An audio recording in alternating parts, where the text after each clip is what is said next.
My dearest son, I write to you with the hope that this letter finds you alive and well. Millions of letters began with these words, traversing the vast, warring country daily.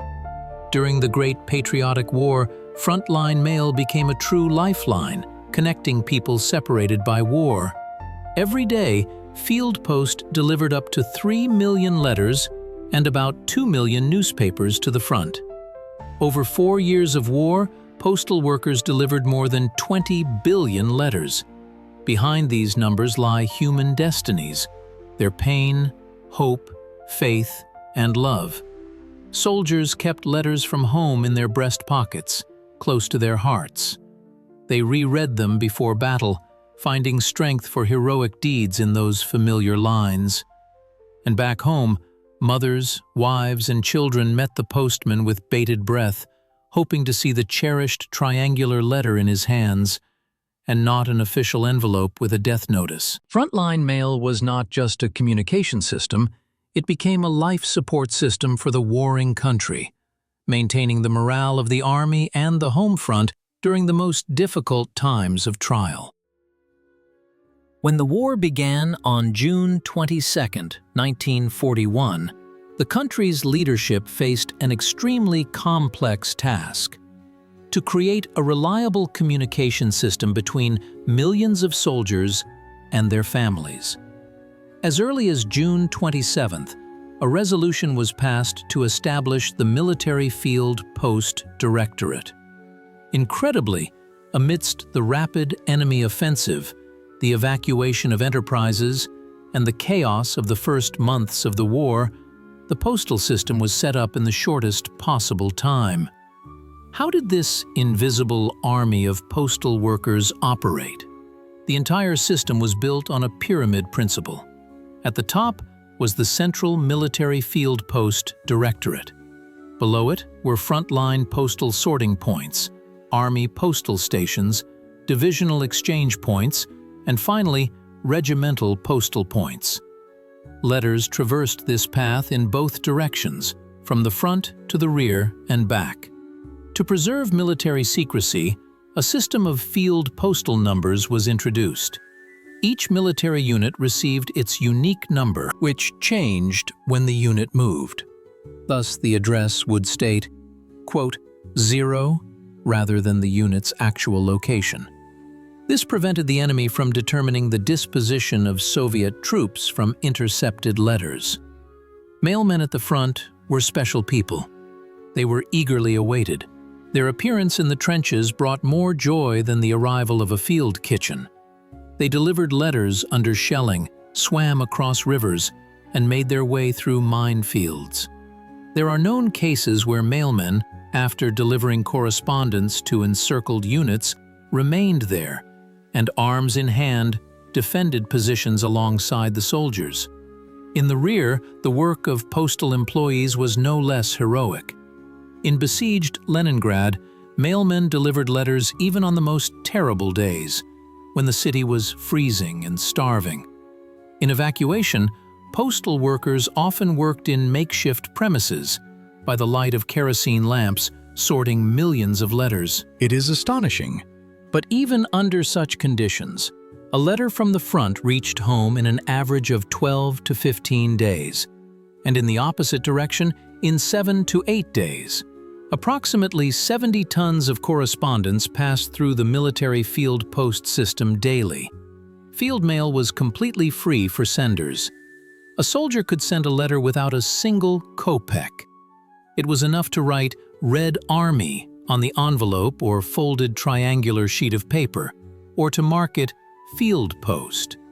This was one of the manifestations of the state's care for its defenders and their families. The triangle is the most recognizable form of frontline letter, having become a symbol of the war era. But why a triangle?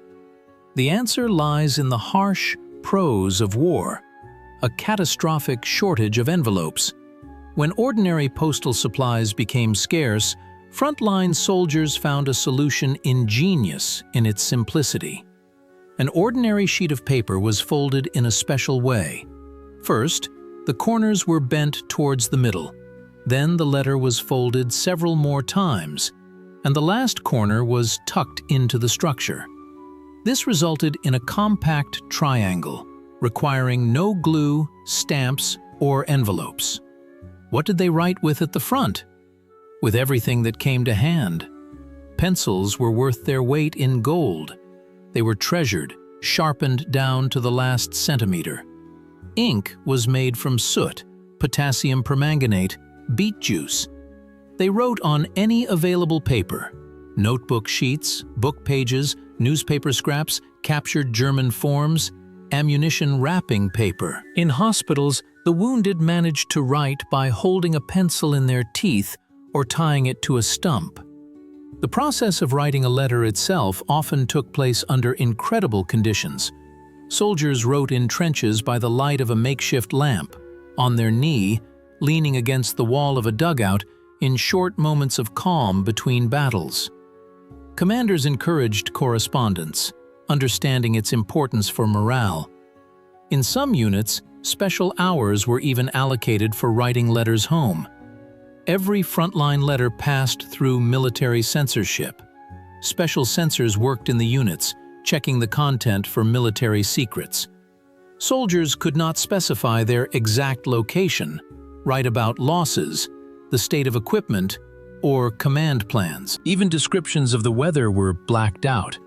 These could be used to determine the unit's deployment. It was forbidden to write about failures at the front, hunger, or poor supplies. Letters with forbidden information simply did not reach their addressees. Soldiers quickly learned the unwritten rules. They wrote, inventing Aesopian language. Or, relatives understood such hints, and censors let such phrases pass. Special skill was required for writing the address. On the outside of the triangle, the recipient's address was indicated, and in the corner, the return address with the field post number. No names of populated areas where the unit was located, only the number. These numbers were periodically changed for secrecy. The finished letter was handed over to the company or battalion postman.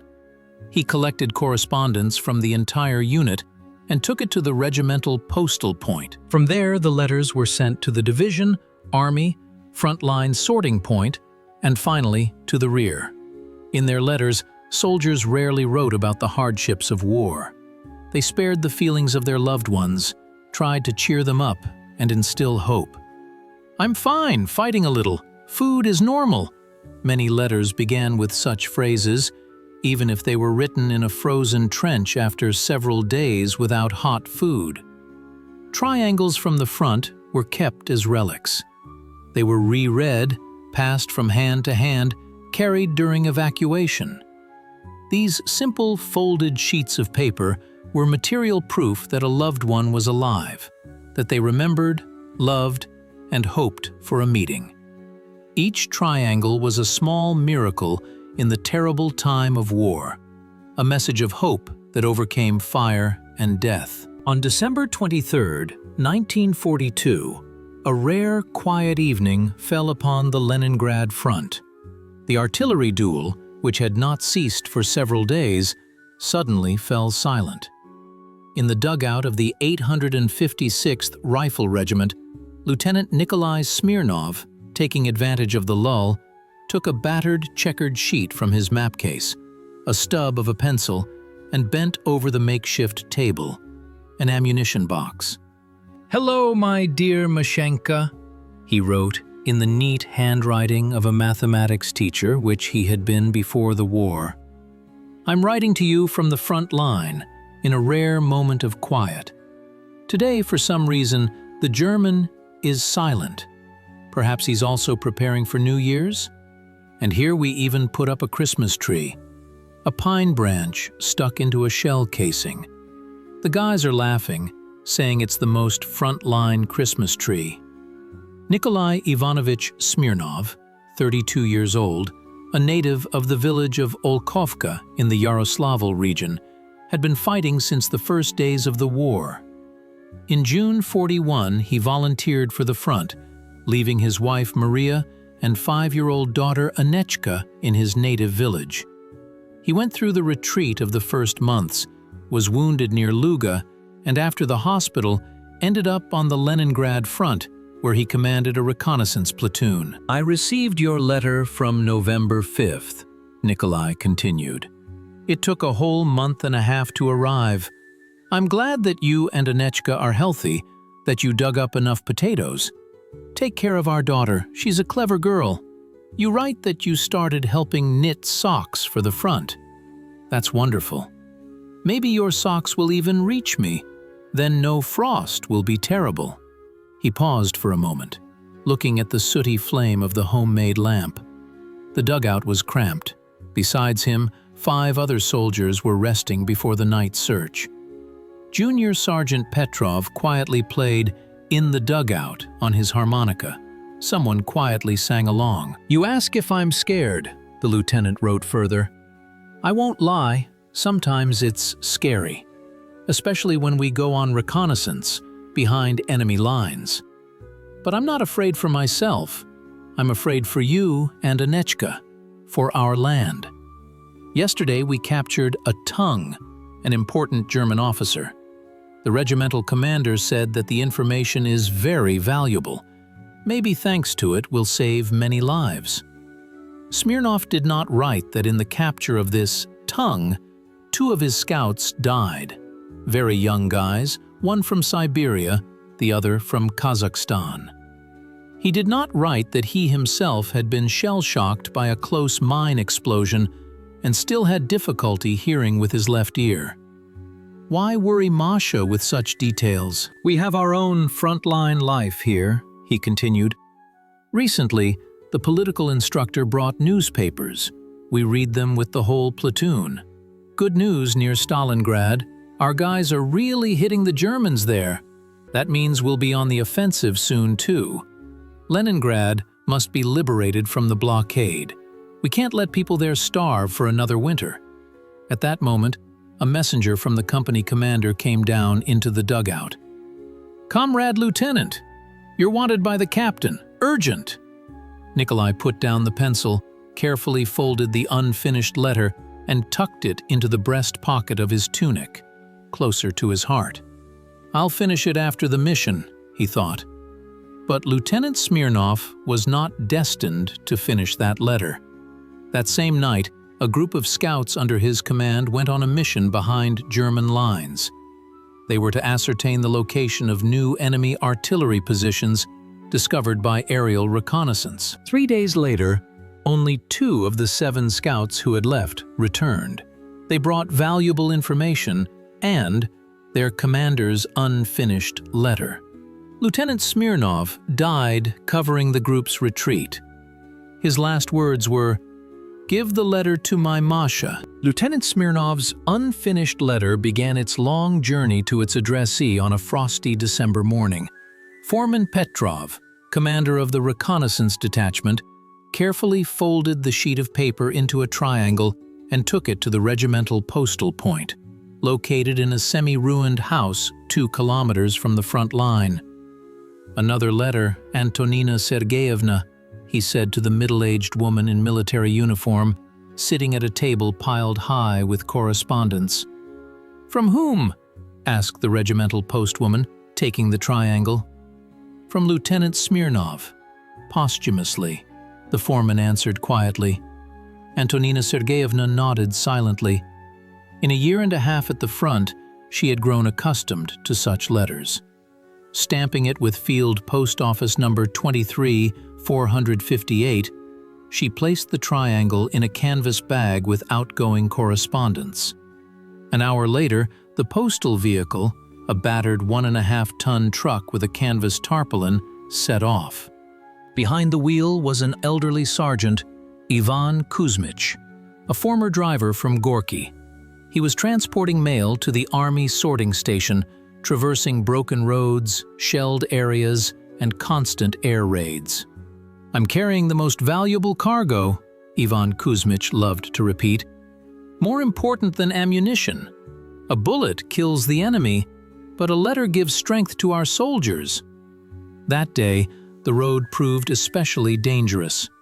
German planes attacked the truck twice, and Ivan Kuzmich had to drive into the forest, camouflage the truck with branches, and wait for the air to clear. Once, the truck got stuck in a deep rut, and the sergeant and his assistant spent several hours pulling it out, placing logs under the wheels. By evening, the truck delivered the mail to the Army sorting point, a large tent on the edge of a forest where 24 postal employees worked around the clock. Here, letters were sorted by destination, some further to the front, others to the rear. Lieutenant Smirnov's triangle fell into the hands of sorter Galina Petrovna, a former teacher from Pskov. She quickly read the address: Yaroslavl region, Olkovsky district, Olkovka village, Smirnova Maria Stepanovna, and sent the letter into a bag with correspondence for Central Russia. The next day, the mail was loaded into a postal car of a military echelon heading to Moscow. The journey was long and dangerous. Echelons were often bombed. They had to wait for long periods on sidings, letting ammunition and equipment trains pass. Sometimes postal workers, without waiting for the train to depart, reloaded the mail onto passing cars or even medical trains, just so the letters would reach their addressees faster. In Moscow, the letter arrived at the central sorting point, a huge room in a former sports hall where hundreds of sorters, most of them women, worked around the clock. They sorted mountains of correspondence, classifying it by region and district. They worked in 3 shifts, under the light of dim bulbs, often in the cold. The heating worked intermittently. Yaroslavl region, read sorter Klavdia, and placed the triangle in the appropriate bag. A day later, the mail was sent to Yaroslavl by a special postal train. In the regional center, the letter was sorted again, this time by district. Then, on a half-ton truck, it went to the district center, Olkovskoye village, where the district post office was located. The last stage of the journey was perhaps the most difficult. From the district center to remote villages, mail was delivered by foot postmen, mostly elderly men unfit for military service or teenagers. In the case of Lieutenant Smirnov's letter, it was 16-year-old Nyura Kuznetsova. Early on a February morning when the frost reached 30 degrees, Nyura put the letters in an old leather bag and set off. It was 12 kilometers to Olkovka village along a snow-covered road. She walked for about 3 hours, sinking into snowdrifts, crossing a frozen river on fragile ice. When Nyura entered the village, it was already getting dark. She knew almost every resident by face and, of course, knew the Smirnovs' house. She also knew that Nikolai Ivanovich was at the front, and Maria was waiting for news from him. Seeing the postwoman, Maria ran out onto the porch. From Nyura's face, she immediately understood. Something had happened. With trembling hands, the woman took the triangle, recognized her husband's handwriting, and pressed the letter to her chest. "Is he alive?" was all she could manage to ask. Nyura silently shook her head and handed her another envelope, an official notification of the death of Lieutenant Nikolai Ivanovich Smirnov while performing a combat mission. Thus concluded the journey of this letter, from the trenches of the Leningrad front to a small village in the Yaroslavl region. A journey 42 days long across the entire warring country through the hands of dozens of postal workers, each performing their inconspicuous but so important feat. Over the 4 years of the war, billions of letters passed through the field postal service, each undergoing an invisible but thorough inspection. Secretly reviewed, this stamp appeared on many soldiers' triangular letters. Military censorship became an integral part of frontline correspondence, performing the important function of protecting state secrets during wartime. Already in the first days after the start of the Great Patriotic War, a special unit was created within the People's Commissariat of Defense, the Military Censorship Department. Military censors appeared in every military unit, checking all outgoing correspondence. Most often, This role was performed by employees of special departments or political workers. They read every letter, blacking out forbidden information with black ink or cutting out entire fragments. So what could not be written in letters from the front? First of all, any information about the deployment of units. It was forbidden to indicate the names of settlements, rivers, or geographical objects. One could not mention the numbers of military units, the surnames of commanders, or the number of soldiers and equipment.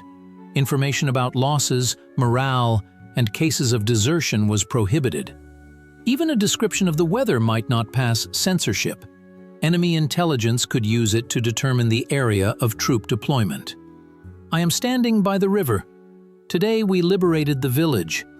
Such phrases were ruthlessly crossed out by censors. Letters with a large amount of forbidden information simply did not reach their recipients. Letters from units preparing for an offensive or newly replenished with reserves were checked especially strictly.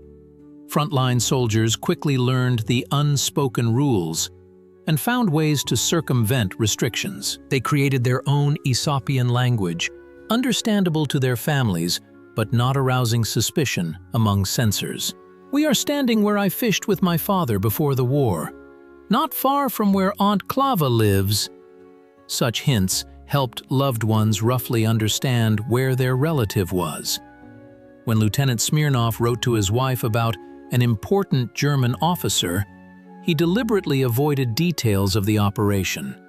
He did not specify that the capture of the tongue occurred in the Signavino village area, nor did he write about the size of his group or losses.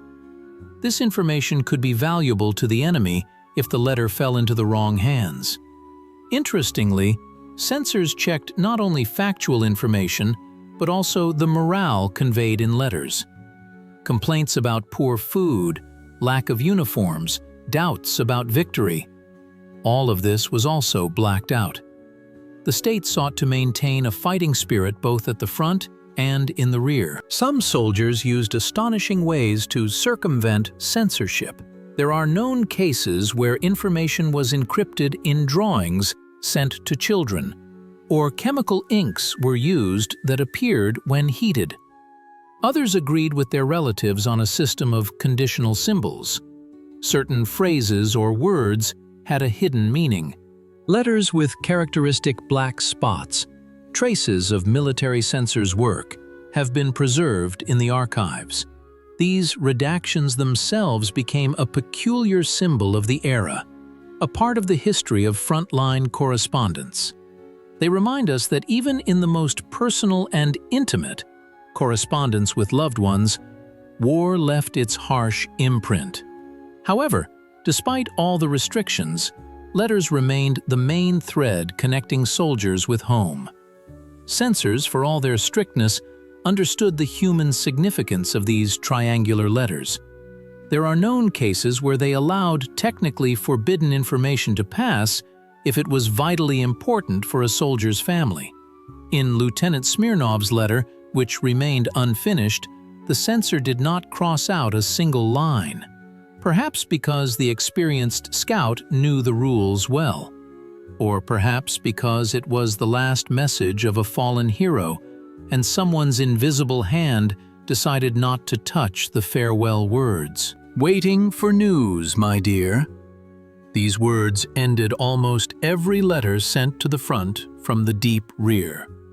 If frontline triangles were a reminder to soldiers of what they were fighting for, then letters from home became for them a true source of vitality, helping them to endure the most difficult moments of the war.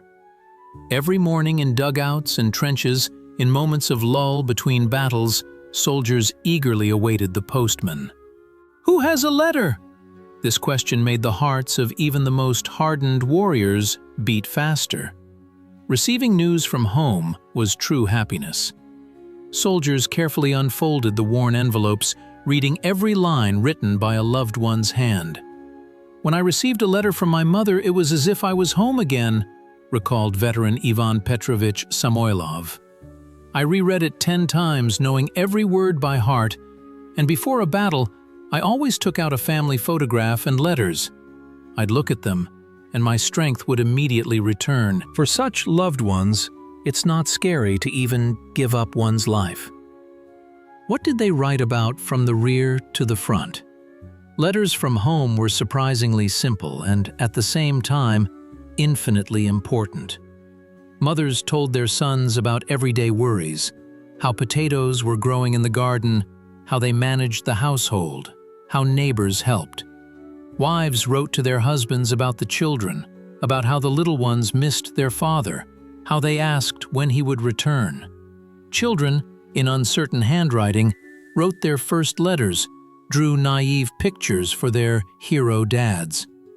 "Dear Vanichka," wrote collective farmer Anna Ivanovna to her husband at the front, "everything is fine with us, don't worry. The cow calved, the calf is strong, just like our Zorka. There are a lot of potatoes this year, enough for the whole winter. The chairman promised to give hay for work days. Your eldest, Petka, has grown up completely. He helps with the household like a real man. And Mashenka can already reach the ceiling. She's grown so tall. She keeps asking when Daddy will return. I tell her, as soon as he drives out the Germans. Try to hurry, my dear. We are waiting for you every day." Such simple words filled the hearts of the soldiers with determination to defend their homeland. In every line from home, there was genuine love, care, and faith in victory. Letters from the rear went through the same strict censorship as frontline triangles. It was forbidden to write about food difficulties, illnesses, problems in collective farms and factories. Therefore, relatives often resorted to allegories so as not to alarm the soldiers, but to convey the real state of affairs. "Everything is fine with us. We're just a little tired," a wife might write. "We work from dawn till dusk, but don't worry, we're managing." Behind these simple words lay the grueling labor in the rear, hunger and hardships endured by women, old people, and children who had replaced the men who went to the front. A special category consisted of collective letters. School children wrote to their former teachers who had gone to the front. Factory workers sent messages to their comrades. Collective farmers reported on fulfilling and over-fulfilling plans. Such letters were often read aloud before the ranks, published in combat leaflets and frontline newspapers. "Dear defenders," wrote school children from a Moscow school, "we only get good and excellent grades, help in the hospital, collect scrap metal for tanks. Yesterday our class collected 100 kilograms. Hit the fascists harder, and we promise not to let you down here, in the rear." Military historians note that letters from home played a huge role in maintaining the Army's morale. Many commanders understood this and tried to ensure uninterrupted mail delivery even in the most difficult conditions. "A letter from home for a soldier is like a second wind," recalled Lieutenant General Nikolai Petrovich Kamanin. After receiving mail, the soldiers transformed, becoming more resolute, braver. I always said, if the field post works well, the unit fights well. But there were also tragic moments. Sometimes letters arrived at the front when the addressee was no longer alive. Then comrades carefully preserved these messages to hand them over to the family of the fallen after the war. And sometimes letters returned to the rear with the note, "Addressee moved," or "Addressee died in the line of duty." These returned triangles became for the relatives the last thread connecting them to the son, husband, father who did not return from the war. It is amazing that even in the most difficult moments, in besieged Leningrad, in destroyed Stalingrad, in occupied areas, people found ways to send a message to the front. Letters were written by the light of oil lamps, on scraps of newspapers, on book pages, when paper ran out. And these letters reached their destination, overcoming all obstacles, carrying with them the warmth of home. The most terrifying news from the front arrived in the form of a standard form. A death notification for a serviceman, which people simply called a pokoronka, death notice. These official printed sheets brought grief and despair into homes, shattering hopes for the return of a loved one. The procedure for sending death notices was strictly regulated. After a soldier's death, the unit commander would compile a report on irretrievable losses. The document would include the deceased's surname, first name, patronymic, year of birth, military rank, position, place of conscription, family address, and, most importantly, the date, place, and circumstances of death. This information was forwarded to the unit's headquarters, from there to higher authorities, and to the Central Bureau of Losses. Based on this data, a death notification was issued, that very terrifying sheet that postmen carried to homes where soldiers were awaited. The text of the pokoronka was dry and official. Sometimes, information about the burial place was added, if known. Postmen who delivered death notices often became unwitting witnesses to human sorrow. Many of them recalled that it was the hardest part of their job. Anna Ivanovna Sorokina, who worked as a postwoman in the Ryazan region, recounted, "By an unwritten rule, death notices were generally not delivered in the evening or at night, so that those who received the terrible news would have the opportunity to experience the initial shock not alone, but in broad daylight, when neighbors and relatives were nearby." A special category was the families of those missing in action. If a soldier disappeared in battle and his body was not found, he received this uncertain status. For relatives, it was the most agonizing uncertainty, not dead, but not alive either, somewhere between hope and despair. Many families continued to write letters to the missing for years after the war ended. They refused to believe in the death of a loved one, hoping for a miracle, that he was captured, wounded, lost his memory, but would one day return. Remembered Viktor Stepanovich Korneyev from the Tula region. The fate of the missing often remained unknown for decades. Only in the 90s and 2000s, thanks to the work of search teams, did many families finally learn about the fate of their relatives. The remains of soldiers were found in forests, swamps, in places of former battles. Sometimes it was possible to establish identity through preserved medallions or personal belongings, but there were also happy exceptions. There are known cases where soldiers, considered missing in action, returned home after many years of captivity or wandering. Such stories became a real miracle for families who had not lost hope. To the village of Olkovka, where Maria Smirnova lived, a death notice for her husband arrived in February of '43. Along with it, Maria also received an unfinished letter from the lieutenant.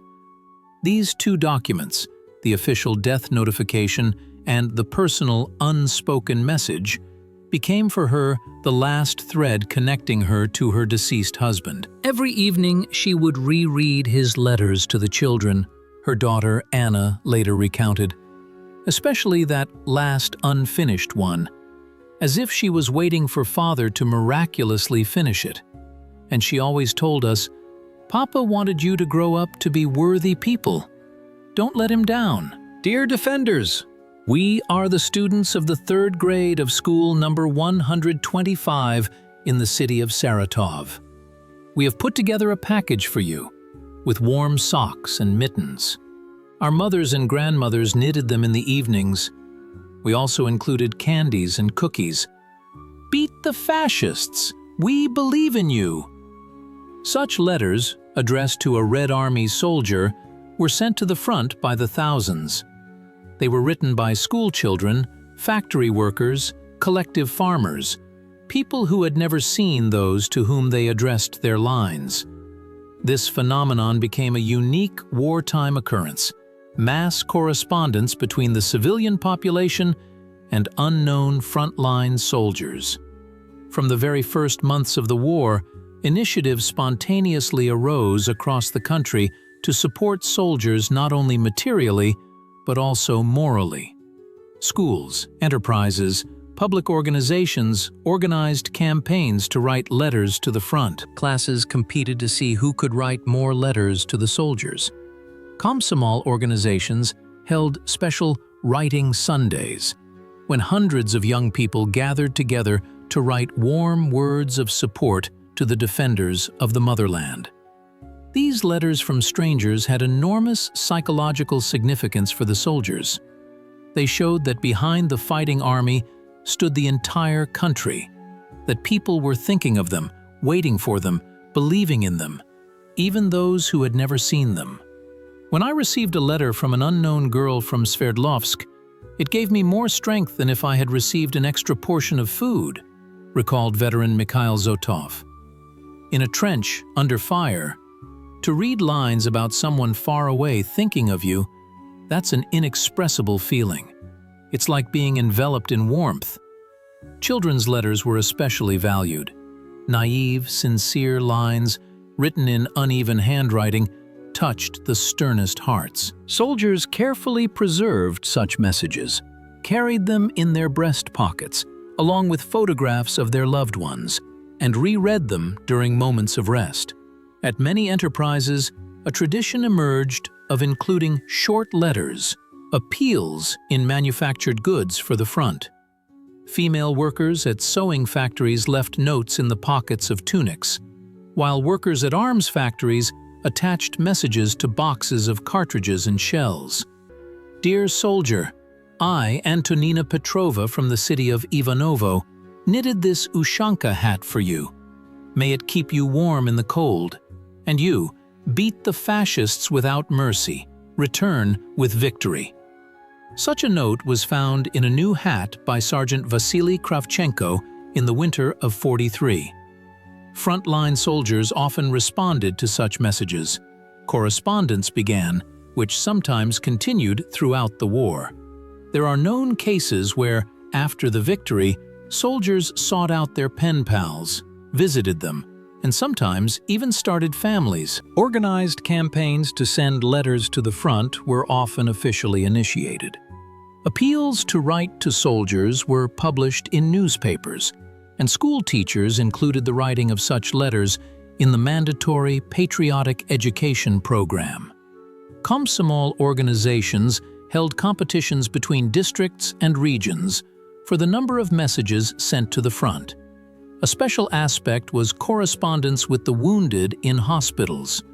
School children and students regularly visited hospitals, read newspapers to the wounded, wrote letters home at their dictation, and also wrote letters to those who had no relatives or whose families remained in occupied territory. Our class took patronage over a ward of seriously wounded in the hospital, recalled Klavdia Sergeyeva, a former schoolgirl from Kazan.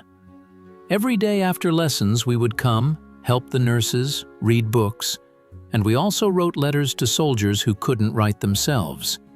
They dictated and we wrote. Sometimes we just held their hands, listened to stories about the front. For many of them, we became like family. Mass correspondence with frontline soldiers became a phenomenon unparalleled in world history. It was a unique social phenomenon that demonstrated the unity of the front and the home front, the ability of Soviet people to support each other even at a distance, even without being personally acquainted. After the war, many of these letters were preserved in family archives and museums as a testament not only to military history, but also to the history of human relations, the capacity for empathy and support in the most difficult times. In every museum in our country, there are testimonies of national heroism, frontline triangles which have become a symbol of the wartime era. Behind glass showcases lie yellowed sheets of paper with faded ink, silent witnesses of history, outliving their authors. These letters are true treasures, carefully preserved by museum staff. The largest collection of frontline letters is housed in the Central Museum of the Armed Forces in Moscow. Over 100,000 letters, postcards, and telegrams from the war years form the golden fund of this collection. Each letter is not just a historical document, it is a human destiny frozen on paper. Working with frontline letters requires special delicacy, says Elena Mikhailovna Sokolova, chief curator of the museum's collections. Preserving these fragile testimonies of war is a complex task. Wartime paper was of poor quality, ink fades, and the folds on the triangles become brittle. Restorers use special conservation methods. Letters are stored in acid-free paper at a specific temperature and humidity. Every touch to them is only with cotton gloves. A unique laboratory for the restoration of paper documents has been created in the State Historical Museum. Here, frontline letters undergo complex procedures, cleaning from contaminants, neutralizing paper acidity, and restoring lost fragments. Sometimes, months of meticulous work go into restoring a single letter, explains restorer Anna Igorevna Klimova. A tremendous amount of work to preserve military correspondence is carried out not only by state museums, but also by school museums of military glory. Often, it is thanks to the enthusiasm of teachers and school children that unique documents are saved from oblivion. In the 2000s, large-scale work on digitizing frontline letters began. Electronic archives are being created, accessible to researchers and the general public. The project united the efforts of dozens of museums across the country. Today, anyone can read thousands of wartime letters on special internet portals. But equally valuable are family archives, letters carefully preserved by the descendants of frontline soldiers. In every family that lost loved ones in the war, frontline triangles have become true relics, passed down from generation to generation. Quote 5 says Sergei Nikolaevich Vasiliev from Tula. Quote, "The story of Lieutenant Smirnov's unfinished letter also had a continuation. After the war, his widow, Maria Stepanovna, handed over all her husband's letters, including that last unfinished one, to the local museum of local lore. Today, they are part of the Frontline Sale exhibition, which annually attracts thousands of visitors." War created a special language, concise, expressive, permeated with pain and hope. Frontline letters became a unique linguistic phenomenon, reflecting not only the history of a great tragedy, but also the soul of a people. Every line, written under the whistling of bullets or during brief moments of calm, carried a special code, the code of war and love. Analyzing thousands of preserved letters, linguists note an astonishing phenomenon. War gave birth to its own special vocabulary. Ogonek, little light. That's what soldiers affectionately called matches. Music was the term for artillery cannonade. Pocket artillery, grenades. These frontline euphemisms helped soldiers psychologically cope with the horrors of war, translating the terrifying into the realm of the ordinary. In Lieutenant Smirnov's letters, as in the messages of millions of other frontline soldiers, a characteristic feature is evident: restraint in describing combat operations. "We're fighting a little. We're beating the German. We're driving the Fritz west. We'll soon defeat the fascists and return home." By mid-war, the tone became more restrained, businesslike. "We're working in a frontline manner. The German is suffering heavy losses. We're finishing off the villain in his lair." Linguists also note another feature: the surprising juxtaposition of military vocabulary with tender, intimate addresses. "Today we destroyed 2 enemy tanks. How is our little garden, my dear? Have the apple trees bloomed?" Such a contrast created a special emotional depth in frontline letters. The author's level of education greatly influenced the writing style, but war became a great equalizer. A university professor and a former peasant in the trenches wrote about similar feelings, using different linguistic means. In the letters of educated people, literary allusions and complex syntactic constructions were more common. We stand to the death, like the heroes of the tale of Igor's campaign. We're beating the German hard, so he knows us. But the sincerity of feelings resonated equally poignantly in all letters, regardless of the author's education. Age also left its mark on the style. Letters from young soldiers often contained jokes, optimistic predictions, and romantic notes. Older soldiers wrote more restrainedly, philosophically, with a deep understanding of what was happening. A special language formed in letters addressed to children.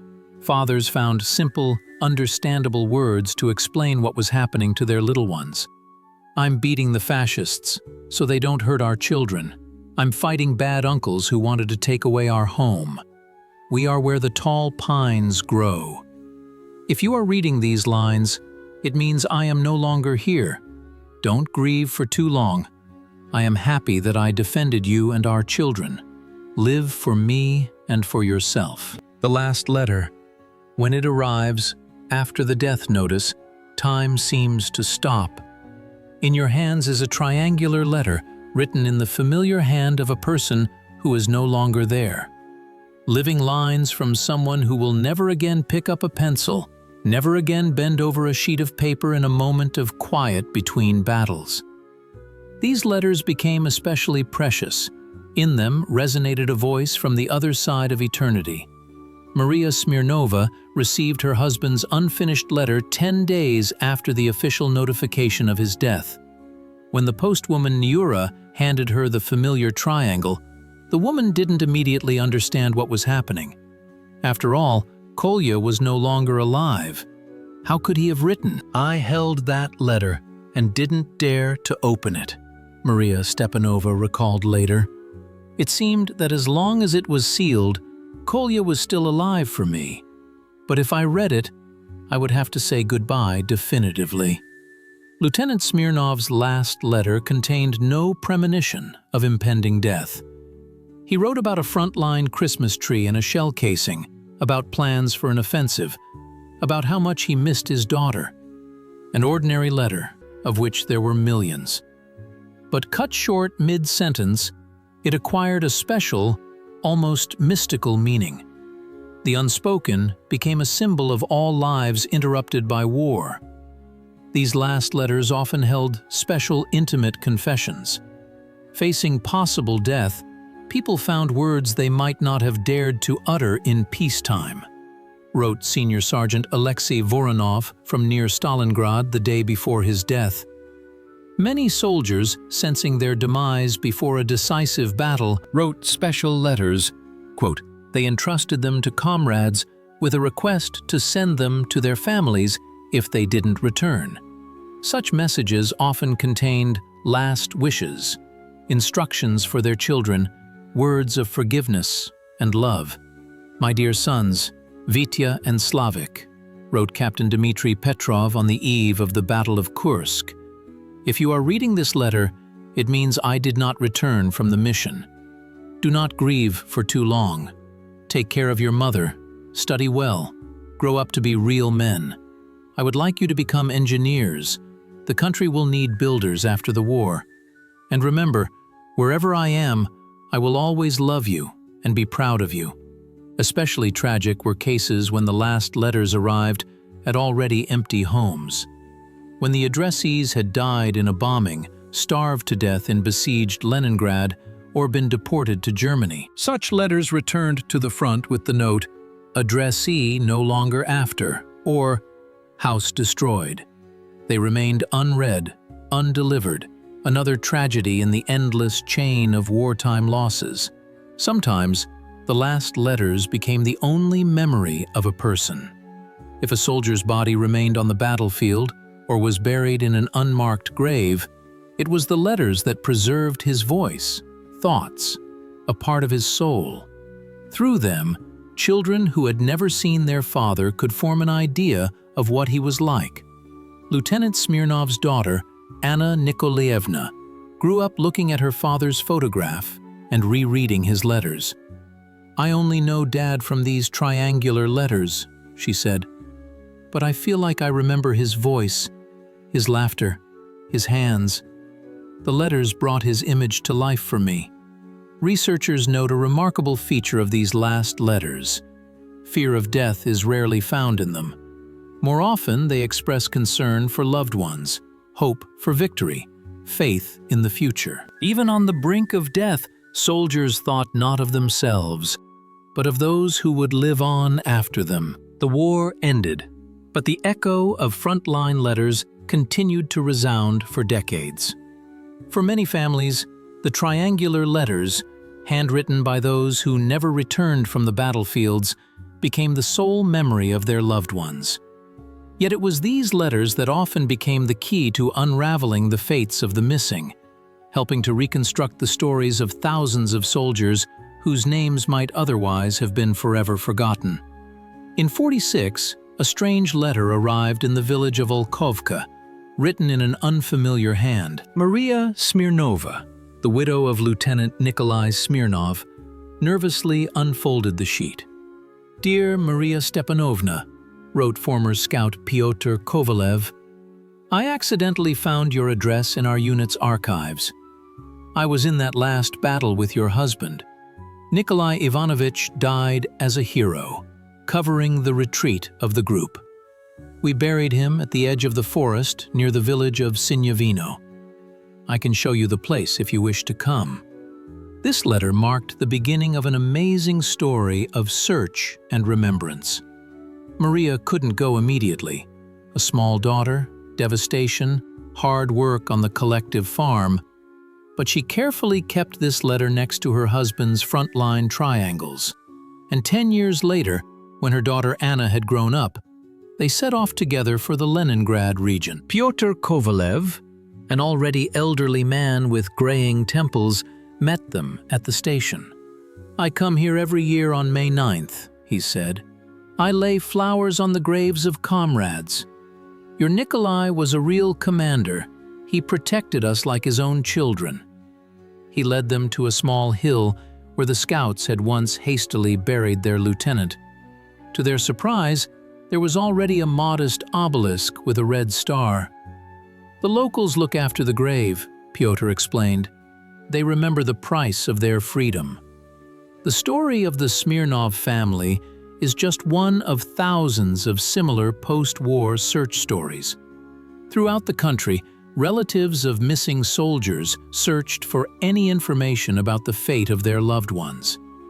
And often the only clue was letters, addresses, mentions of fellow soldiers, descriptions of the area.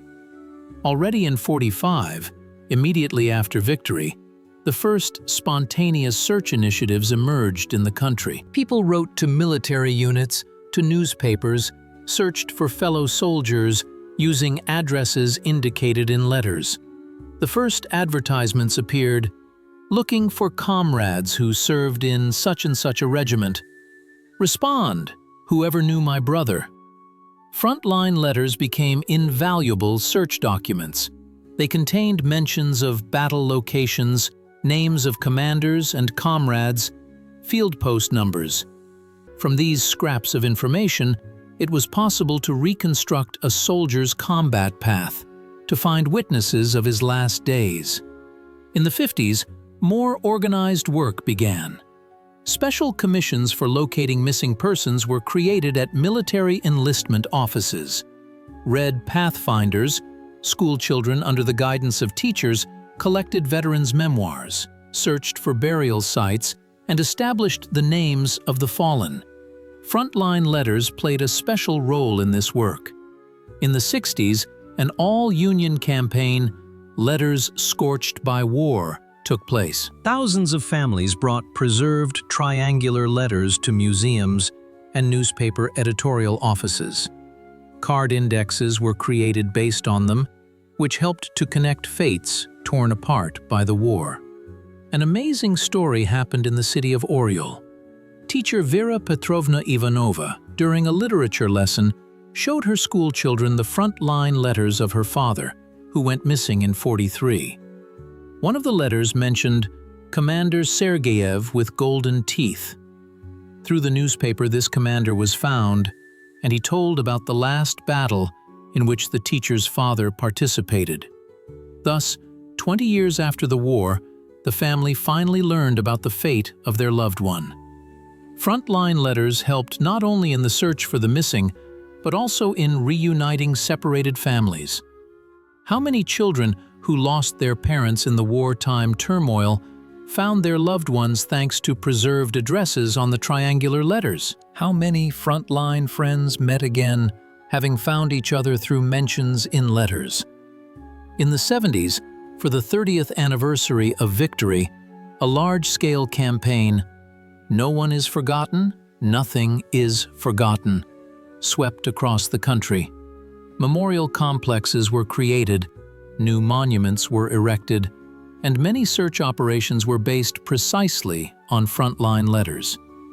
They became the starting point for restoring historical justice, for returning names to those who had long been considered missing.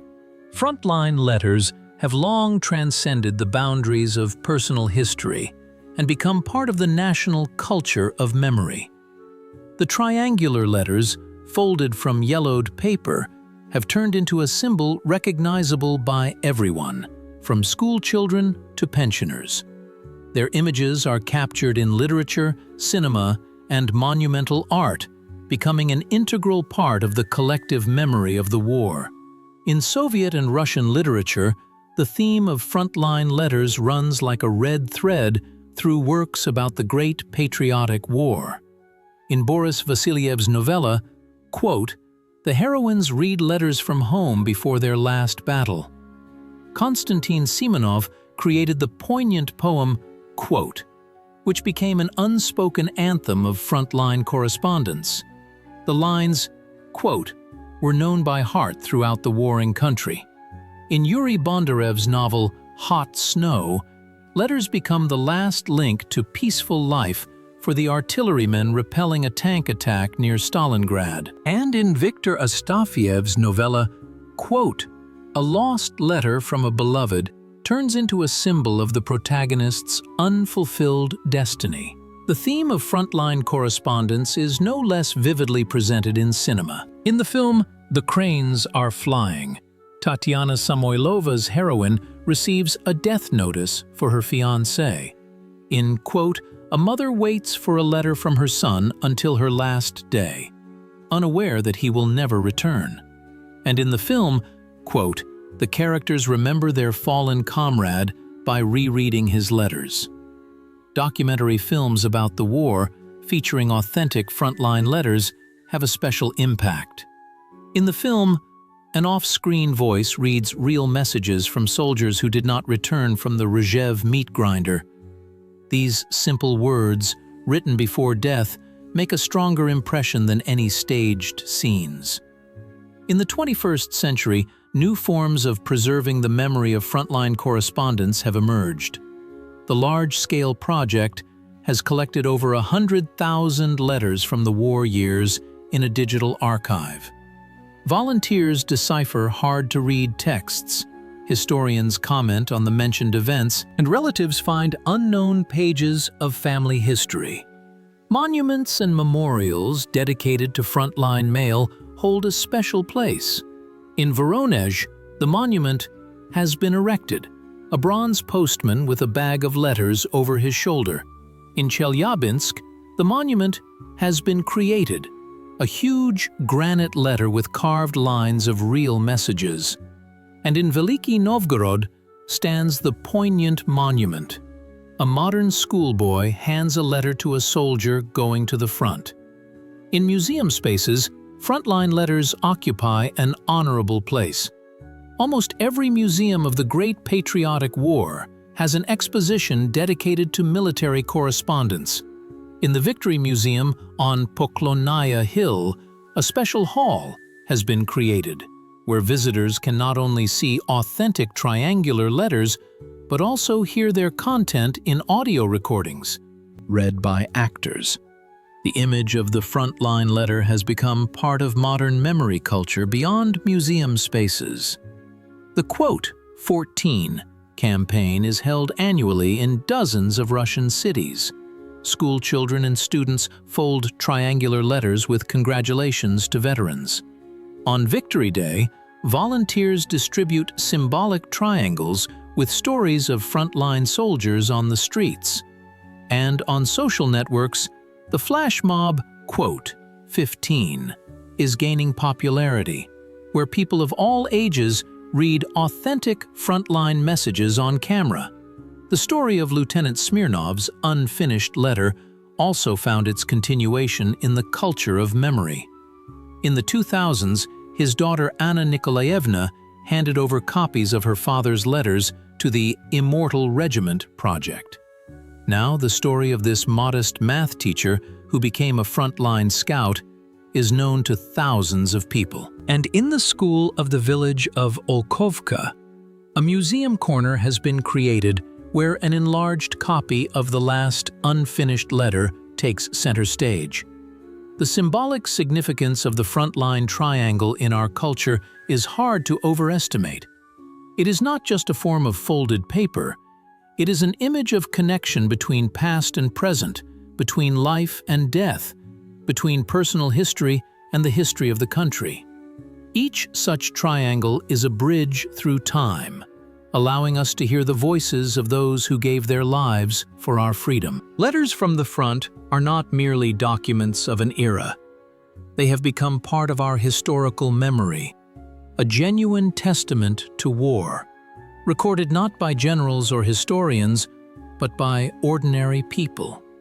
In every museum, in every archive, in millions of families, these yellowed triangles are carefully preserved, silent witnesses to human resilience and love that transcends even death.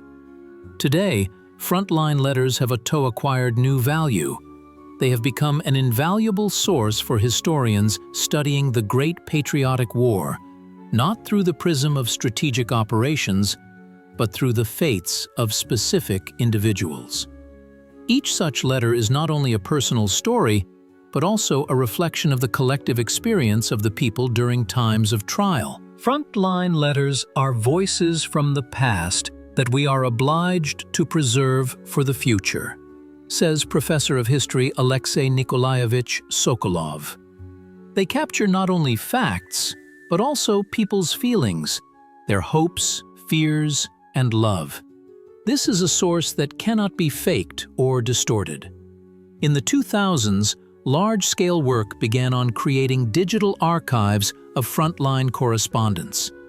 Thousands of letters were scanned, deciphered, and provided with scholarly commentary. Now they are available to researchers and the general public in electronic form. The Letters of War project brought together materials from hundreds of museums and private collections. But no less important is that frontline letters remain family heirlooms, passed down from generation to generation. They form a connection between eras, helping young people feel a personal connection to the country's history. For the Smirnov family, Lieutenant Nikolai's unfinished letter became a true treasure. His daughter Anna, who was only 5 years old when her father went to the front, grew up with these letters. She knew her father only from photographs and the triangles that held the warmth of his hands. I often reread Dad's letters to my children and then to my grandchildren, says Anna Nikolaevna, who is now over 80. For them, great-grandfather Kolya became not just a name on an obelisk, but a living person with character, dreams, and a sense of humor. I show his last unfinished letter last. It is the most precious and touching. In 2015, when the Immortal Regiment campaign was taking place across the country, Anna Nikolaevna carried her father's portrait through the streets of Yaroslavl for the first time. And next to the photograph, in a transparent plastic file, was that very last letter, a symbol of a life interrupted by war. Lieutenant Smirnov's grandson, Nikolai, named after his grandfather, became a professional historian. His doctoral dissertation is dedicated to frontline correspondence as a historical source. "I grew up with my grandfather's letters," he says. "It was they that determined my life path, my interest in history not as a set of dates and events, but as living human destinies." Expositions dedicated to frontline mail have been created in museums across the country. Visitors can see not only the letters themselves, but also objects related to their creation and delivery. Postmen's field bags, field postal stamps, wartime pencils.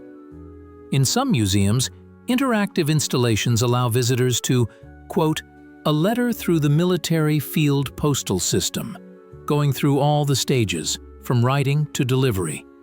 Frontline letters play a particularly important role in the patriotic education of young people. Courage lessons are held in schools, where children read authentic letters from the front. Many educational institutions have created, quote, "projects," where school children hand copy frontline triangles and try to imagine themselves in the place of their authors. Quote, says educator Svetlana Ivanovna Kuznetsova. Frontline letters have become a source of inspiration for writers, poets, artists, and composers. Literary works, painting, and musical compositions have been created based on them. The image of the triangular letter has become one of the most recognizable symbols of the war, along with the St. George ribbon and the eternal flame. Millions of letters never reached their addressees. Millions of letters remained unfinished, like Lieutenant Smirnov's message. But even these unfinished lines continue to live in our collective memory, connecting generations with an invisible but strong thread. Frontline letters remind us that behind every statistical figure of losses are living people with their hopes, dreams, and love. They help preserve the human dimension of war, preventing the tragedy of a nation from turning into dry lines in textbooks. This, perhaps, is the main significance of frontline letters today. They do not let us forget the price of victory, the millions of interrupted lives, and that peace is the greatest value that we are obliged to preserve for future generations.